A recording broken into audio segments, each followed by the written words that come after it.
has been won by Washington Post team Rajiv Chandrasekaran, Karen DeYoung, and Bob Woodward for their definitive reporting explaining the evolving U.S. strategy in Afghanistan. Accepting the award are our Post correspondents Rajiv and Karen.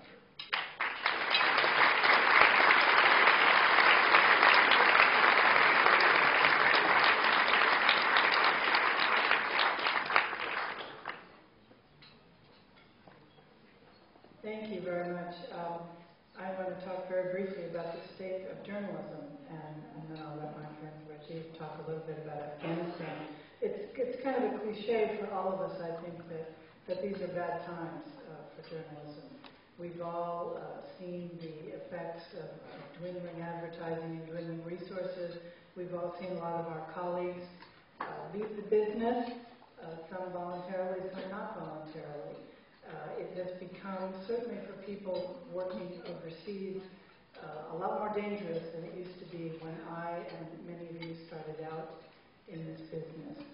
But I think it is also some of the best of times. Certainly there are plenty of stories to do, as we see with all the great winners tonight, and we see in our own organizations every day. We were fortunate enough, and I thank my colleague Bob Woodward, who couldn't be here tonight, who helped us enormously in this endeavor. We were fortunate enough to be able to work for an organization that allowed us to spend the time and the resources to report not only in this country but also overseas when we needed to look at the policies of the new administration in Afghanistan. And that's a story, obviously, that's not finished yet.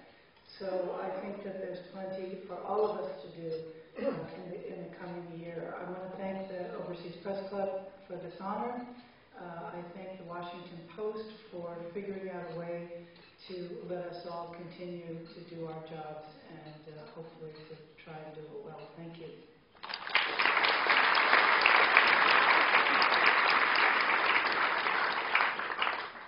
You don't need long speeches from multiple award winners. I just second Karen's thanks to the OPC and the editors of the Washington Post.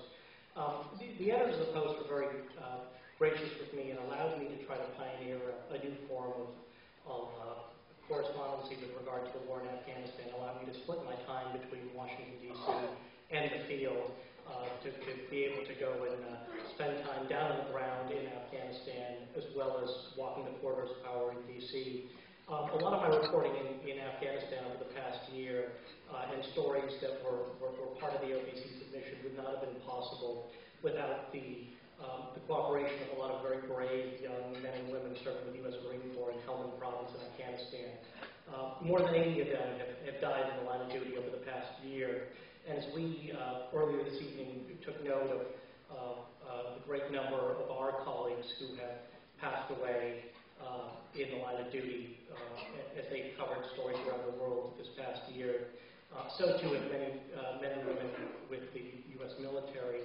And one individual sticks in my mind because he was both.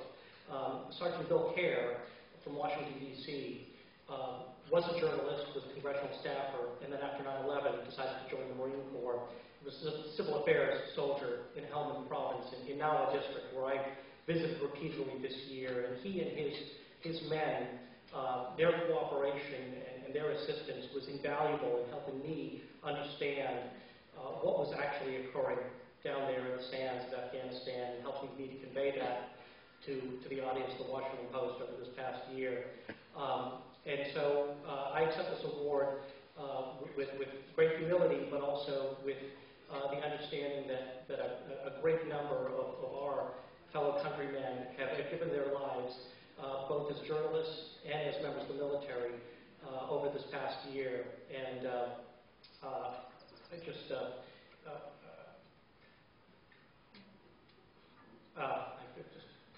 want to note the great sacrifices that people in both lines of work have made for all of us to be able to help to convey to people back home what's happening